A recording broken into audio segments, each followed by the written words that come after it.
Hey, this is Betsy. And this is Gina, and this is the Lost and Found podcast.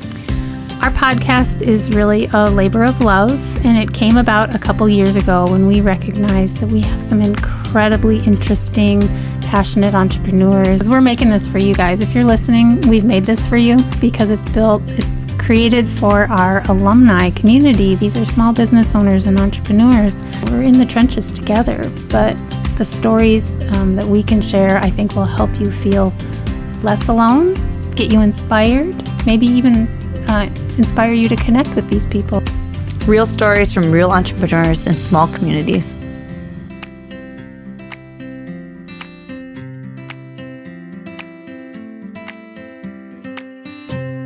All right, welcome back to the Lost and Found podcast. This is a podcast with the Red Star Marketing Unacademy where we feature some of our alumni that have gone through our programs. These are real stories with real business owners from small towns across Minnesota. Today, our guest is the one and only Mr. Pugs Hayes, owner of Hayes Public House in Buffalo, Minnesota. Pugs was a recent graduate of our business reinvention program, and we really wanted to have you on this podcast because, well, for a lot of reasons. One, you've owned your business for 10 years. We're going to get into the story of it, but also you're somebody that you can be immediately drawn into. You're authentic and you're true to yourself. You're kind, you're smart, you speak into other people's businesses. But I really think that authenticity piece is what kind of drew us into you right away and made it just such a fun experience for us to get to meet you and learn about your business. So thank you for joining us today, Pugs. Yeah, thank you for having me. I love doing stuff like this. It's great. Awesome.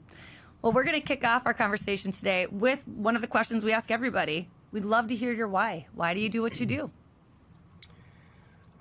So throughout the program, I kind of struggled with this, but I've finally been able to piece it together and come up with something and really realize, why do I do what I do? And it was very simply put that through passion and tradition, we continue to bring a community together that creates relationships by crafting and selling a local product. And I think it's pretty self-explanatory. We're all about community here, and I have a passion and a love for the tradition of brewing beer, and community and craft beer go hand in hand. Well, absolutely. And your love for tradition, I think that this is kind of something that you've built your brand on. So let's jump right in and let's get to the origin story of Pugs and Hayes Public House. So when people ask me, where I grew up, I usually tell them I grew up in a booth. My grandmother owned and operated a restaurant for 40 plus years. My mother worked there. My brothers and sisters worked there. And growing up in that setting, I got to witness what it was that makes customer service what it is. I saw my grandmother and my mother interact with community members and just how minor things can affect somebody's life. And I grew up in that setting, and it just became very natural to me. And so I was drawn to that. And after high school, I didn't really know what I wanted to do. And so I always reverted back to how I was brought up. My morals, tradition, and just that restaurant setting and what it meant. Such a cool, small, little mom and pop shop, what it meant to the community. And I wanted to follow in my grandmother's footsteps and create something like that for a community that didn't have that, I guess. So that's really where it stemmed from. Where was the restaurant, or where's the shop at? So I grew up in Monticello. So it was downtown Monticello. Yeah, it was right on the main strip. And back then, it was a cool little downtown. And throughout the years, things have changed big time. And it's really hard to see some of the mom and pop shops, getting run out of business or so.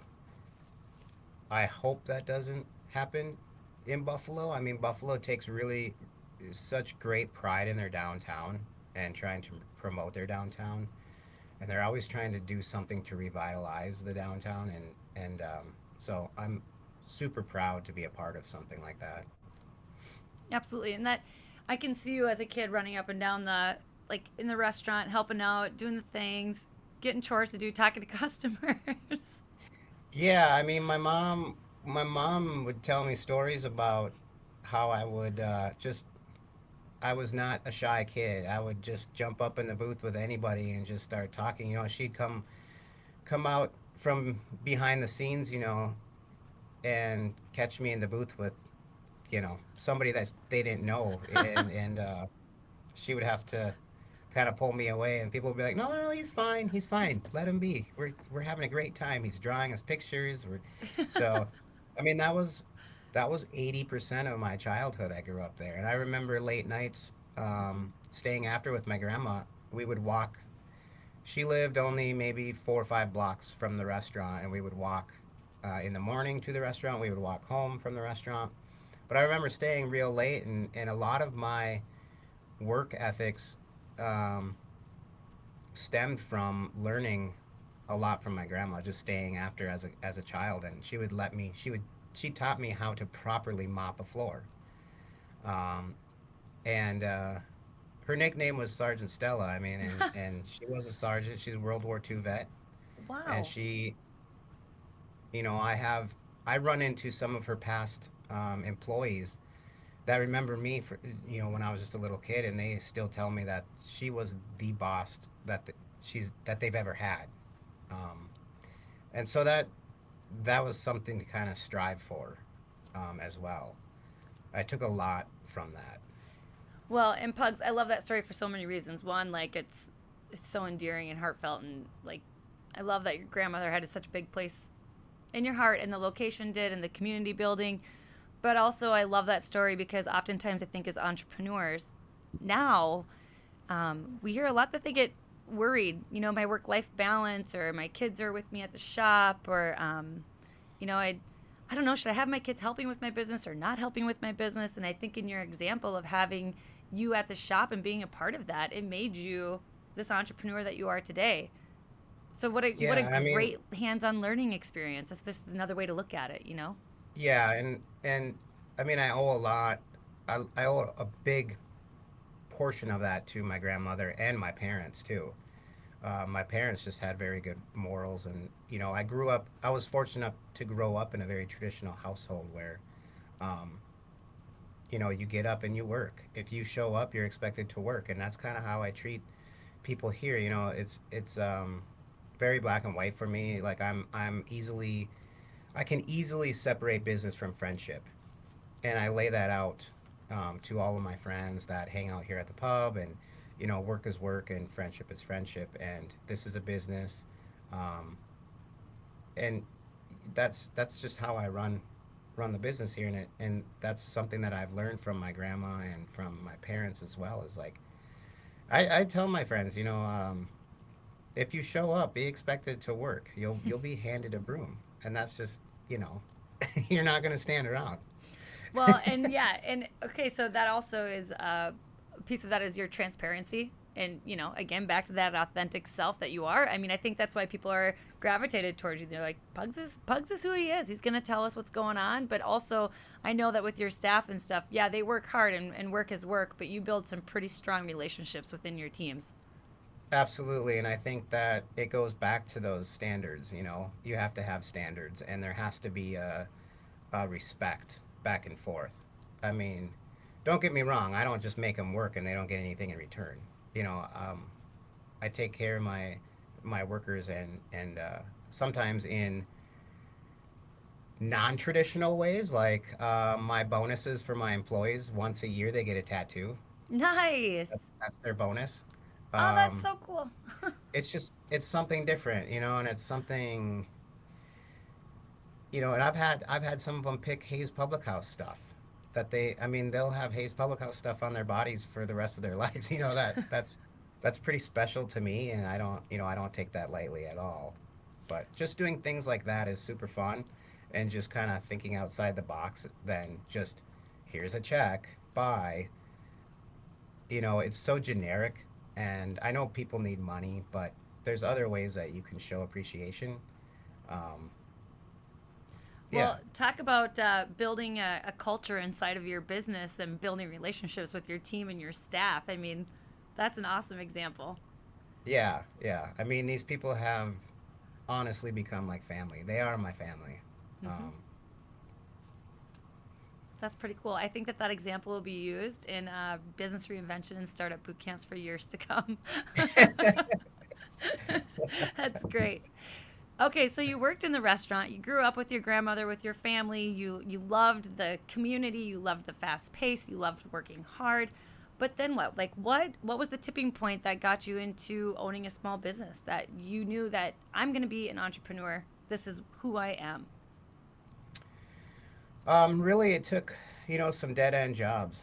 Um, and honestly, one of them, my previous job to this wasn't a dead end job. I was a certified welder. I was a boiler maker. Um, but I knew early on that I needed to think for myself. I needed to provide um, for my. I needed that push to hold myself accountable for certain things, and nobody else was going to do that. I I say I have a problem with authority, but in the workplace, I have a problem with authority. Um, I just got really sick and tired of kind of being treated like a child, like not a human being, and those are things that I just took away. Now, not everyone's experience is that. This was my personal experience at the jobs that I worked at, and I just decided, I need to do this for myself. Um, and that's pretty much what it was. Somebody telling me when and when I can't go to the bathroom, when I can and can't use my cell phone to talk to my wife, when I can't, it's just I'm not one to be treated like cattle. You know what I mean? Yeah, Like absolutely. lunchtime, ding, ling, ling, ling. No, no, Well, and also, so that experience kind of brought you to creating the team and the culture that you have today. I mean, which yeah, is that's the trust that you're talking about, right? That's the relationship you're talking about. You value them, they value you, and what that creates is something that's really beautiful. yes. There's a definite respect there where it's like I'm very much hands on in my business, but I don't micromanage. And I think there's a difference from managing to micromanaging. Um, and my staff knows that, and they appreciate that, and they understand that I have this this way of delegating things where this is what needs to be done. There's 1,000 ways to do it. Figure it out. What's the best way for you to do it? Either way, it's going to get done. And that's where the micromanaging kind of I take a back seat to that, and they know what needs to be done, Yeah, which is and great I because know we all want ownership in what we're doing, and we all want to feel exactly, value in what we're doing, and it feels really good to do something your own way and that it made a difference, and that it worked. exactly. I learned very early on when we opened this place that actually it was during build out of this place where community members were, we had all the windows blocked off so people couldn't see you know, what we were doing inside, and just create buzz around town and stuff like that. And I learned early on when community members would pop their head through the door and just introduce themselves. We had people bringing us coffee. We had Hmm. people bringing us 12 packs of beer, asking if they could paint the walls, if they could um, help lay flooring, anything. And they didn't want anything in return. They just wanted to see us up and running. And I learned early on that I had to take a step back and let these people be a part of it and make this place theirs, or it's not going to be successful. Because that's what type of community Buffalo is. Um, they're so willing to step in and just lend a hand. Well, and that Um, had to feel pretty good for you too, wanting to build a business that supports your community and brings community together. Before you even got yeah, up and running, absolutely. you were. Yeah, yeah, absolutely. So, Pugs, you shared in reinvention, you had shared that, so you knew you are going to be an entrepreneur. This is who you are. You can't work for somebody else. You're driven. You've seen it before. You know what the path is going to look like. And then that you reached out and you found a mentor? Or how did it get to brewing? Maybe that's where we should start. Okay, yeah. So I was going to business school. It was during business school, and I got into home brewing. A friend of mine. It first started with a friend of mine and myself. We got into drinking craft beer, and then through drinking beer, we got the idea. Maybe we should try brewing our own beer. I mean, it's where many good ideas come from. Correct. And bad ideas too. But there was the start of this craft beer boom happening, all over the U.S., especially in Minnesota. People I'd never seen, they didn't know what an IPA was. And so I like to say that we got in at the right time, and it was just something that was meant to be. But we got into home brewing, and I knew from that first batch of cooking on our stovetop that this was going to be a passion. I was hooked from that first batch. I was hooked. Was it the chemistry? And Was it the creation? Was it the science of it? Or what got you hooked? all of it. All of it. It was everything. It was just like cooking, going back to like just like seeing my mom baking in the kitchen or cooking at my grandmother's restaurant. It was that, but it was like, I don't have to do food. I'm still making a product and I'm handcrafting something. I don't know how it's going to turn out, but it was just the excitement of like getting to the end result of like, whoa, this was good, or "Ugh, this is not so good. We need to try this over again." That's really cool. And so hobby quickly became passion, and then passion became, this is what I could see myself doing for the rest of my life. It was really that quick. But during that process, I thought, let's take a step back. Even before home brewing, when I was going to business school, I had this vision of a full service Irish pub, and it wasn't a brewery yet; it was a pub. And so I thought, what better way to gain some knowledge and experience than to reach out to somebody that's already doing it and doing it well.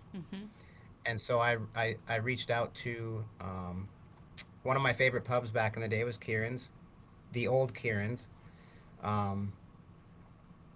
And I just thought, well, I'll just send an email to the general email. And the next day, I got an email back from Kieran, and I had no idea who the guy was. I'd never met him before, and he wanted to meet. He was willing to take time out of his extremely busy schedule and meet. He had asked. He gave me a little bit of homework, and he had asked not only for myself to do a write-up, but have a family member or a close friend do a write-up about myself, about my work ethic, my morals, and just who I am, and bring that to the meeting. And so it was very interesting. It was something that I had never experienced before, and I thought it really odd that he wanted to have the meeting at the local. Again, I had no idea who the guy was. And so I read the email, and I immediately contact my brother, who had tons of experience in the corporate world. Keep in mind, I'm a welder. I'm a shop guy. I don't know how corporate this stuff works. My brother says, "Calm down. It's fine. This is what, yeah, you're in it now. Just go with it. Do it. Do everything that he says." I'm like, okay. And that first meeting, I was so nervous, but I mean, if you've ever had the experience to meet Kieran, he's the most amazing person. And he taught me so much in such little time. It was great. Yeah, I mean, he knows how to drive people. He knows how to light that fire, I guess, if you want to call it that. I don't know. But yeah, and so he inspired me big time. That first meeting, he just took me under his wing, and really the deal is if I continue to show passion for what I want to do, um, he was all in. He was willing to meet and take me under his wing and show me a few things. Um, yeah, and I'll that was one of the best experiences. People ask me, "You went to business school. Would you do it all over again?" And I can't answer that question because I don't. Yes, no, I don't know, but I think I took more away with my meetings with Kieran than I did out of my schooling. I'll Yeah, put it which that makes way. sense.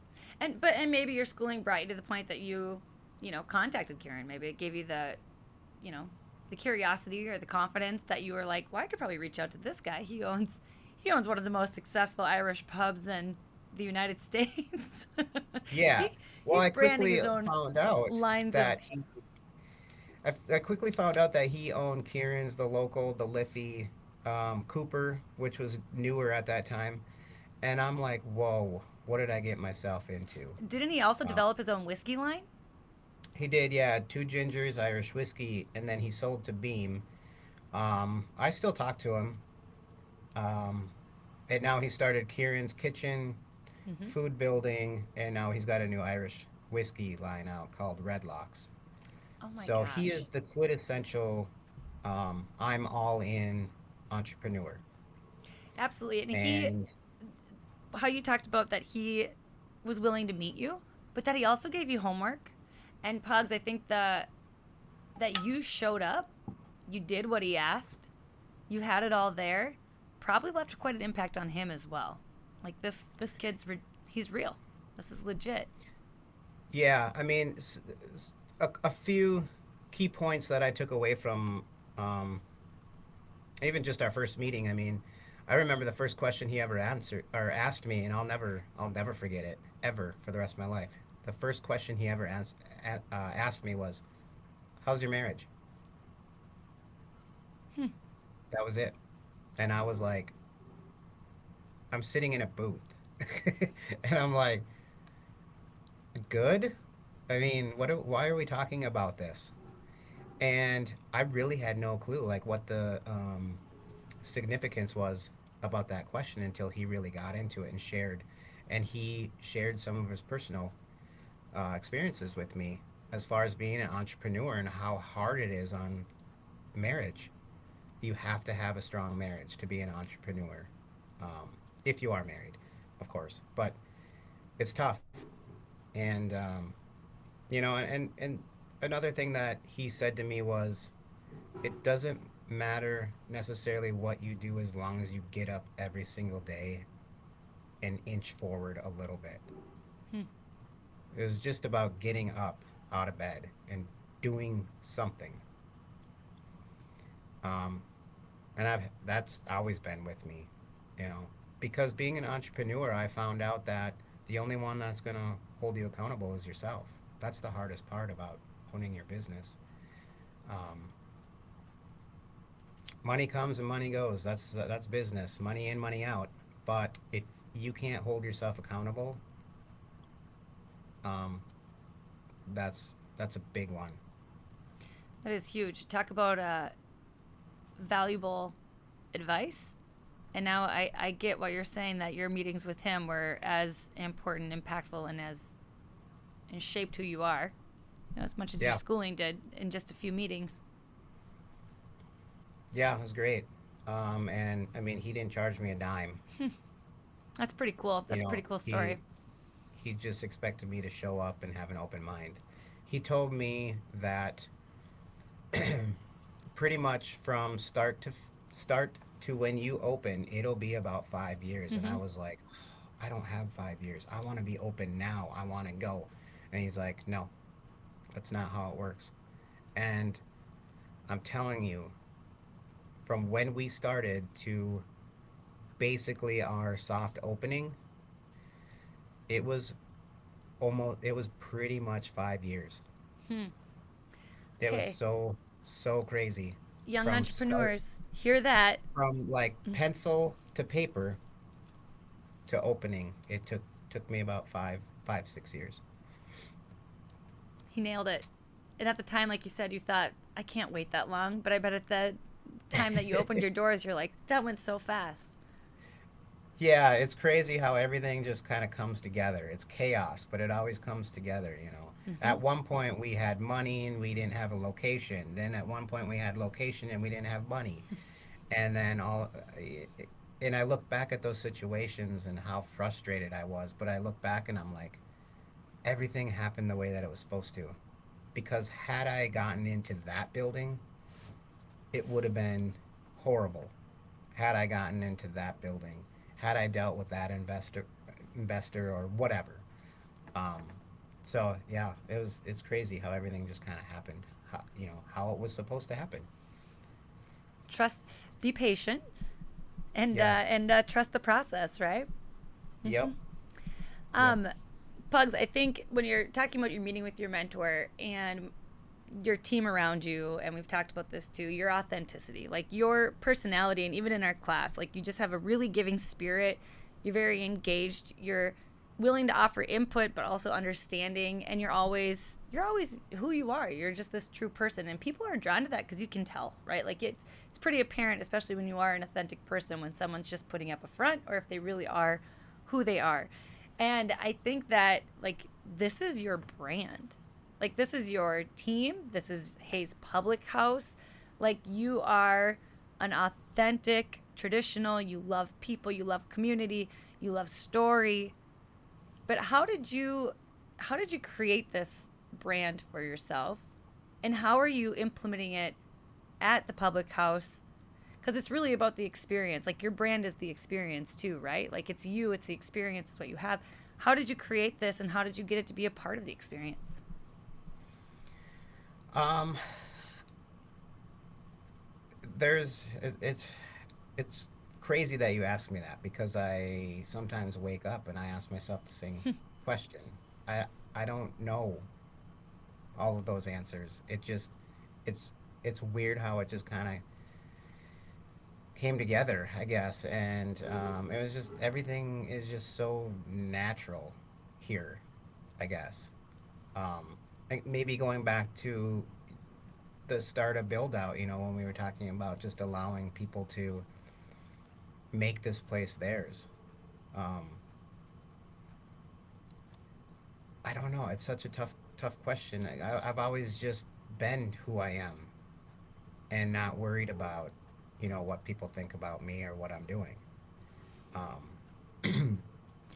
For me, it was very, with starting this place, I guess maybe it's a little factor of I don't want to wake up when I'm 70 if I make it to 70 and wonder what if. And so I'm constantly 100% in on everything that I do. And if I can't be 110% in everything I do, then I find a way to be 100% in what I'm doing. And that in itself, I think, can be contagious.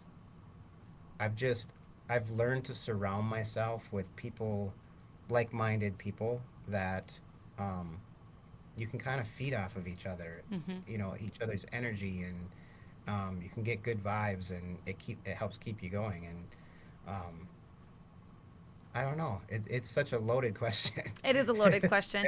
Well, But I also even like hearing your journey and starting the pub and like the crafting of the beer and bringing it back to your mom and your grandma cooking and creating, and also your passion for. I've heard you talk about your passion for tradition around brewing and beer. Like this is something that's been around for ages, and you feel honored that you're able to provide or offer this product that has such a deep history. yeah. And you kind of bring that tradition into the public house too. So tell us a little bit about the tradition and the beer and the brewing, and how you tie it all in. Yeah, so that all started. I mean, this whole place really started about like me just getting into genealogy and learning my roots on my father's side. Where did we come from? Who are we? Why did we end up in Minnesota? Dang it. And that's a, a huge part of this place. And I found that there was Irish connections, there's connections, there's Scottish connections, there's French connections, and it's just like I started learning, like, what do all these societies and communities and different countries have in common is they all brew beer. Beer has been such a substantial part of their life and their heritage and the tradition, and um, sometimes it's been more important than water. Um, and to me, that spoke volumes. It was like, I want to be a part of this. This is really cool. I mean, beer has been, you know, it's been a part of tradition or a part of people's heritage for thousands of years. Um, and I wanted to put my little, thumbprint on that. I wanted to be a part of that. So how, So I've always thought it's a privilege to be a part of something that's so special to communities, and yeah. yeah, it's something that, and I like that take on it, and I like that perspective too. That it brings people together. It's something to that we celebrate over. It's something we talk over. It's something we mourn over. Like it's something that it's always there. It's there in our Hmm. history. It's there in our present day, and I think it's really cool how you you honor the tradition of the brewing process, of the pouring process, of what you're creating. Yeah, I mean, we try and there's a couple beers that we do that we try and incorporate some of the old traditional brewing methods. Um, I mean, we have, because of licensing and permitting, and we have advanced equipment, but we try and take that and you know bring it back a notch and do some beers in a traditional way that some of these other breweries are not doing. That sets us apart. I mean, even we have six hand pulls, traditional hand pulls, um, that are we're always serving on it. They're always full with some type of beer, and traditional hand pull or beer engine, what they're called, is instead of the beer being pushed by CO2, we actually draw it from the keg or the cask. So we hand pull it. Um, this is traditionally how beer was served, or straight out of the cask with a spigot. Hmm. But we try and add just different things like that to kind of add to our persona and the what a pub is, bring that old world feeling back, um, to what it used to be like. Well, and you People can even step into our pub and kind of step back in time, and yeah. yeah, that's what I was gonna say. Well, even when you walk in the doors, it offers you a different feeling. Like, what about even the decor on your walls or the you gave us a tour on one of our classes, but how did you create the feeling that's inside of your pub, like with everything that's there? If you want to tell us a little bit about that. I'm I'm a big antiquer. I love antiques. I love antique stores. I've always been um, an old soul. Um, the things that I like and the things that I do, and I just kind of incorporated that into the pub. Antiques. How do I make it look authentic? How do I? Hmm. Well, to make it authentic, you have to have the real thing. And so I would go out and find the real thing. Um, so we have a lot of antiques and just cool stuff. There's a lot to take in when you walk into the pub. You can spend weeks here. Um, the most important thing for me is that everything on our wall has some type of story or some type of meaning. If it's not to me, it's to the person or the customer or the regular community member that has put it there. So I've also allowed community members or customers to bring in stuff that has meaning to them and hang it on the walls. Which I think is Um, so cool. yeah, I mean, it makes it that much more homey. Um, we call it the community living room for a reason. Um, so that's kind of how I was able to like create the whole vibe, I guess. Well, and the vibe, that's just it. The vibe, the authenticity, the community, the tradition, like it's all tying in so nicely for you. And it's created this fantastic public house. It's created, a great team. It has a feeling in the community living room. Like this is what you've wanted, and you're building it. You're doing this thing. And I just think that it's so incredible that, Pugs, you're 10 years old. You did this. Like the public house is celebrating its 10-year anniversary this year. So that's a huge milestone, especially in small business ownership. Yeah. What does that mean to you? Like, what are you reflecting on right now at 10 years? What are you looking at adapting or changing or growing for the next 10 years? It's been an amazing ride. It's been a quick ride. And looking back, I don't have any regrets. I wouldn't change anything. The struggles, the hard times, the financial hard times, I wouldn't change any of it. I like those struggles. And I like, this may come off a little weird, but I like seeing other entrepreneurs have those same struggles and work through it. Mm-hmm. Because that's what makes you a real entrepreneur. That's what makes you a better business owner. That's how you grow. That's how you learn. And so looking back, there were some hard times, no doubt, but I wouldn't change any of it because it's made me who I am as a business owner. You have to be willing to learn from those experiences, obviously, but I've said this many times. The program couldn't have come at a better time for me, because we are at kind of a crossroads of where do we go next. We're 10 years in, we're 10 years older. All of us are 10 years older. And so it's trying to figure out, maybe who's our next target market, or who's our next regulars. Is there a turnaround? Is there, what do we need? Do we reinvent? Do we need to change anything? Do we need to update anything? And so that's what we're figuring out right now. And I'm going through it. And it's not easy, but you just do little at a time, and eventually, you get to where you want to be.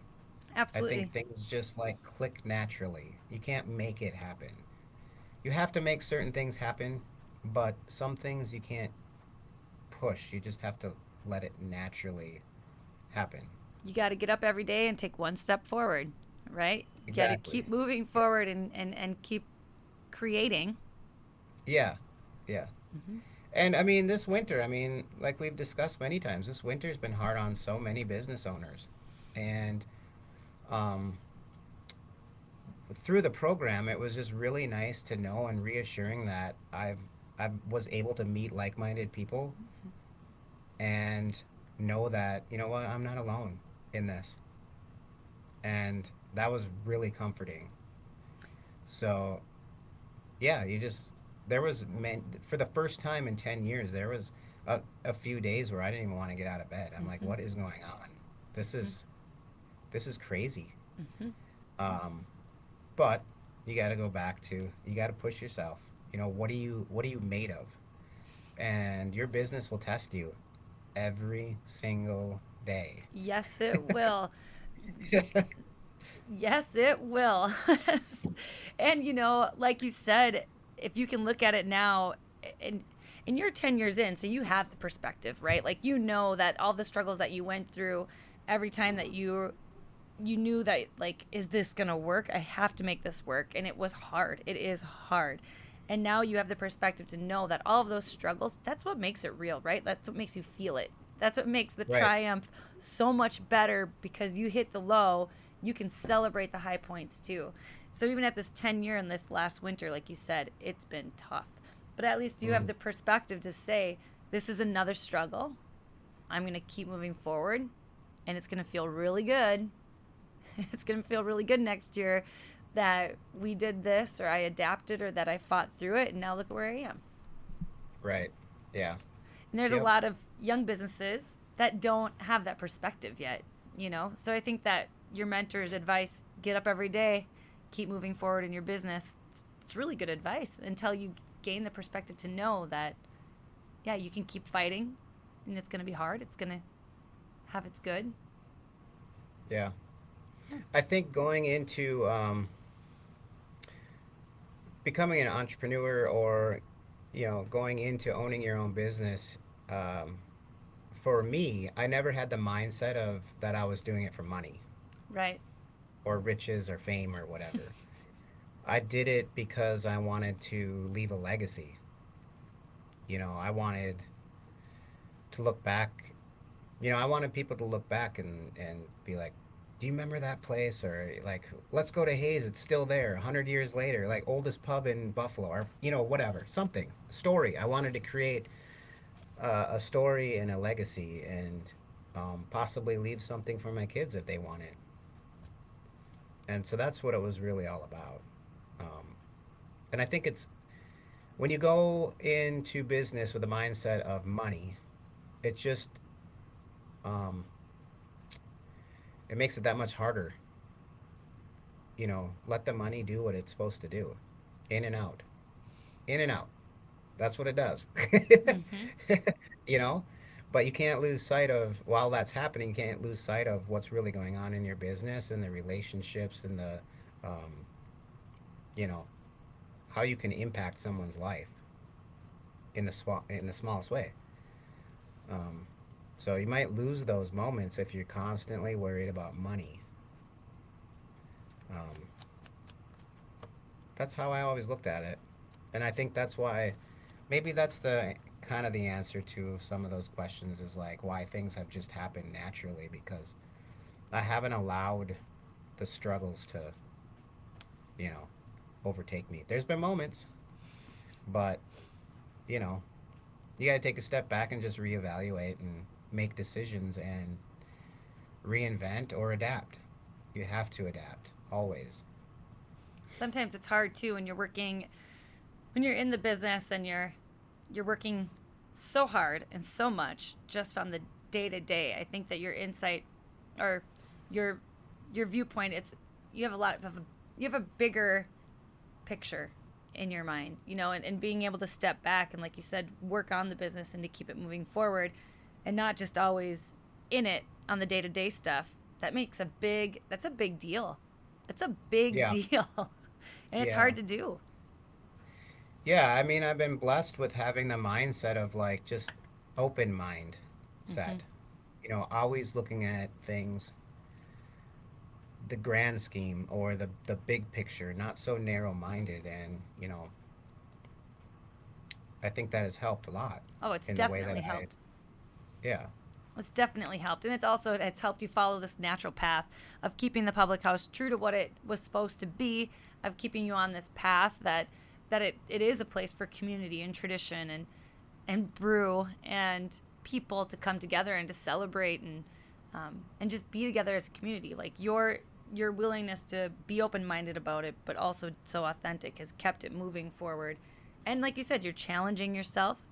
You're trying to reinvent. You're trying to adapt, and that's hard. So what are your challenges at 10 years? What do you see right now? You kind of mentioned your customers, but what are your challenges that you're faced with right now, 10 years into business? Right now, I think people are really figuring out, through COVID, people have really figured out themselves. Mm-hmm. They've they've they've gained new hobbies. They've found new ways of socializing. They've found new ways of um, drinking craft beer. Within the comfort of their own home. And so we're struggling with that a little bit, of like learning how to adapt to the changes of you know how people live now.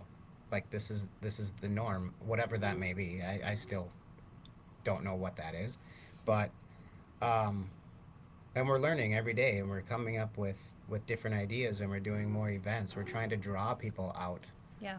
of their houses, and it's a little bit more of a struggle now to get people to come out and socialize and be around people and do events and things like that. But um, So yeah, I would say that that's like the biggest one that we're facing right now. But I mean, even just 10 years in, there's things at the pub here that need to be addressed that could be elevated just a little bit.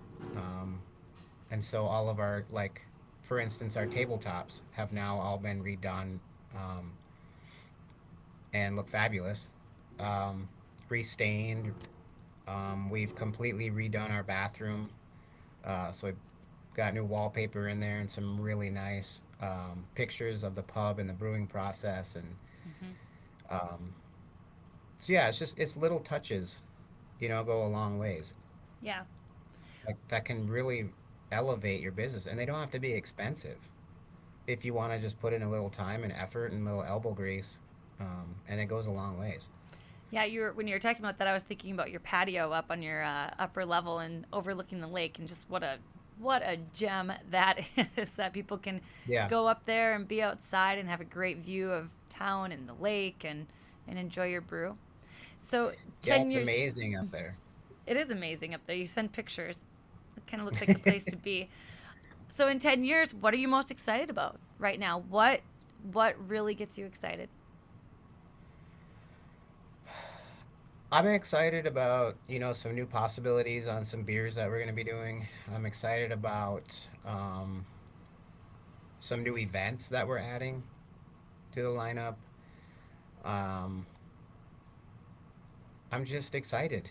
I don't know. I'm anxious to see what's to come. I Yeah. have so many ideas. Constantly I have ideas that I want to do and reinvest in my business and maybe start another business, or like it my mind never stops. And that's something that I've been blessed with, but it's also something I've been cursed with, because people are like, "Stop. You need to stop." Hey, But I can't. nope. I And can't. that sounds like an entrepreneur. Betsy and I were just having that conversation this morning. So many entrepreneurs have, well, there's so much. There's so much. There's so many ideas. So many have multiple businesses. So many want to start, you know, different things or Yeah. branch out or grow and change. But that's why you are who you are, man. You got to keep growing and changing and Yeah. adapting. And that's what makes it great. Well, I think what makes it that much more special, and like what makes me even more motivated to want to branch out and maybe try something new or start a new business or whatever, is because it never seems to be like it's for myself. Hmm. It's like, what does the community need? What can I do that, like, we don't have, Buffalo doesn't have? What can I offer? Why ask? My mentality has been, why ask somebody to do what you can do yourself? And it's gotten to that point, and it's like, I just I asked for help, but it's like, I can do it myself. Like, why? You know? Well, and in everything that you do, that why of, believing in tradition and building community, it sounds like that's going to guide you wherever your next step is, if it's Yeah, growing or whatever. I mean, yeah. that's pretty cool. That's You pretty got to cool. be able to listen to your community. I mean, when they're telling you, you have to have open ears. Yeah. Um, you have to be willing to sit there and listen, even if it's, you know, criticism, or if it's good things, bad things, whatever. You have to be there to listen. And yeah, that's That's really all they want. really valuable advice. Really. So now I'm going to ask everybody to listen to you. So if you're going to give advice, as you have been, but let's say there's another young entrepreneur or a unique business owner, or a young entrepreneur looking to start a unique business, what would be your advice that you'd give them? I think surround yourself with like-minded people. Um, I always go back to the saying in my head: if you want to be a millionaire, hang out with millionaires. If you want to be an artist, hang out with artists. Um, and that's kind of my story. I wanted to do this, and so I started hanging out with like-minded individuals that were doing it, or also wanted to start doing it. Um, but also you gotta have passion. You have to. Um, if you have passion, money will come. Hmm. Don't worry about the money. You have to have passion first, and then the money will follow. That's great That's advice. my advice. That's great advice, Pugs. Well, Pugs, as we wrap up this podcast and this call, um, one, is there anything that you would like to add that you feel like you haven't had the opportunity to discuss or recap?